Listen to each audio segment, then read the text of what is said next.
ഇന്നത്തെ റെസിപ്പി എന്താണെന്നറിയോ? നല്ല സ്ക്വിഡ് പുലാവാണ്. സ്ക്വിഡും ക്യാരറ്റും ഗ്രീൻ പീസും എല്ലാം കൂടിയിട്ടുള്ള പുലാവ് എങ്ങനെ ഉണ്ടാക്കുന്നതെന്ന് കണ്ടു നോക്കാം. അപ്പോൾ അതിന് ഞാൻ ഒരു പാൻ അടുപ്പത്ത് വെച്ചിട്ടുണ്ട്. ആ പാനിനകത്തോട്ട് നമുക്ക് ഒരു 2 ടേബിൾ സ്പൂൺ ഓയിൽ ഒഴിച്ചു കൊടുക്കണം. ആ ഓയിൽ നന്നായിട്ട് ചൂടായി വരുമ്പോൾ നമുക്ക് 1 ടീസ്പൂൺ ജീരകം, നല്ല ജീരകം ഒന്ന് പൊട്ടണം. അപ്പോൾ ആ റൈസിൻ്റെ കൂടെ നല്ലൊരു ജീരകത്തിൻ്റെ ഫ്ലേവർ വരും.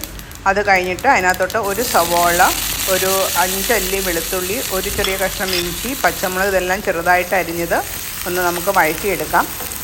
ഒത്തിരി ഡാർക്ക് ബ്രൗൺ ആവണ്ട, ഒരു ലൈറ്റ് ബ്രൗൺ ആവുന്ന വരെ നമുക്കതിനെ വഴറ്റിയെടുക്കാം. അത് വഴന്ന് വരുന്ന കൂട്ടത്തിൽ തന്നെ കുറച്ച് അണ്ടിപ്പരിപ്പും കൂടെ.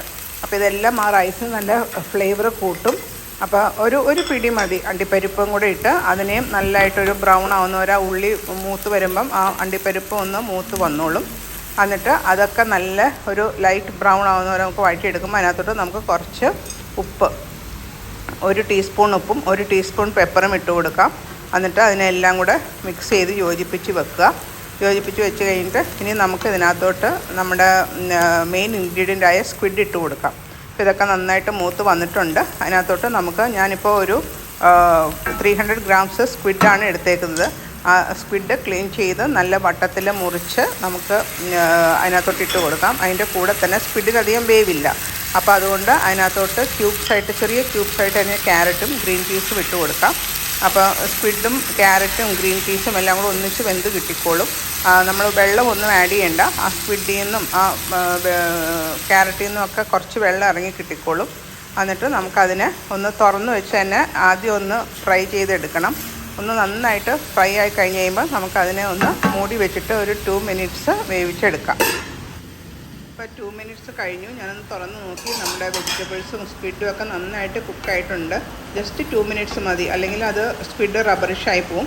ഇനി ഞാൻ ഇതിനകത്തോട്ട് നമ്മൾ സാധാരണ അരി, നെയ്ച്ചോറല്ല, നോർമൽ അരി പറ്റിച്ചെടുക്കുന്ന പോലെ ഒരു ഗ്ലാസ് അരിക്ക് 2 ഗ്ലാസ് വെള്ളം തിളപ്പിച്ച് നമ്മൾ കുതിർത്ത അരിയിട്ട് നമുക്ക് വേവിച്ചെടുക്കുന്നത്. ആ വെന്ത അരി നമുക്കതിനകത്തോട്ട് ആഡ് ചെയ്ത് കൊടുക്കാം. റൈസ് നേരത്തെ കുക്ക് ചെയ്ത് വെച്ചിട്ടുണ്ടെങ്കിൽ അതായാലും മതി, കുഴപ്പമില്ല. ഇതിപ്പോൾ ഞാൻ ചൂടോടെ തന്നെ കുക്ക് ചെയ്ത് ഉണ്ടാക്കിയ റൈസാണ്. അതും കൂടെ ആഡ് ചെയ്ത് കൊടുക്കാം. ഇത് നന്നായിട്ട് യോജിപ്പിക്കുക.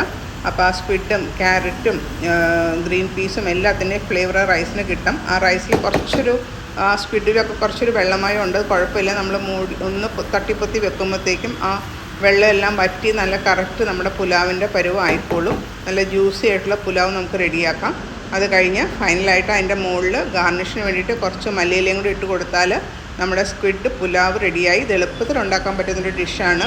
കുട്ടികൾക്കും വലിയവർക്കും ഒക്കെ ഇഷ്ടമാവുന്നൊരു ഡിഷാണ്. വളരെ സോഫ്റ്റായിട്ടുള്ള സ്ക്വിഡ് നമുക്കിങ്ങനെ ഉണ്ടാക്കി പുലാവായിട്ട് കഴിക്കുമ്പം നല്ലൊരു ഫ്ലേവറായിരിക്കും. അപ്പോൾ എല്ലാവരും ട്രൈ ചെയ്ത് നോക്കുക. അതിൻ്റെ ചാനൽ സബ്സ്ക്രൈബ് ചെയ്യാനും മറക്കരുത്. നോട്ടിഫിക്കേഷൻ ബെല്ലും ഒന്ന് പ്രസ് ചെയ്തേക്കണേ. Thank you.